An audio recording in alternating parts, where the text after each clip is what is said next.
ఇంకోటి ఫైనల్గా 5వ తారీఖు ఫిబ్రవరి 5 తారీఖు నరేంద్ర మోడీ పోయి ప్రయాగరాజ్లో ఉత్తరప్రదేశ్లోని మహాకుంభమేలో పుణ్యస్నానం చేసిండు.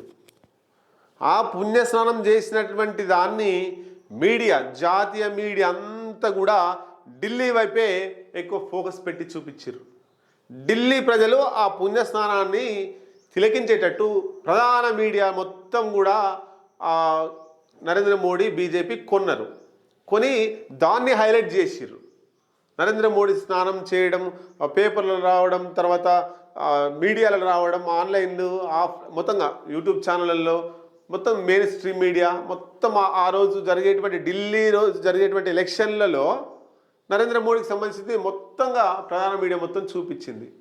దాంతో కొంతమంది బీజేపీ వైపు ఓట్లు వేసినట్టు కూడా మనకు కనబడుతుంది.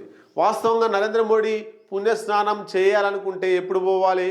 మౌని అంటే ఆ సాంప్రదాయాలు, హిందూ సాంప్రదాయాన్ని పాటిస్తాం, నిజంగా అక్కడ ఉన్నటువంటి మహాకుంభమేళను గౌరవిస్తాం అని, హిందూ సాంప్రదాయాలను గౌరవిస్తామని మనసులో ఉన్నప్పుడు మౌని అమావాస్య చాలా గొప్పది అని చెప్తుంటారు.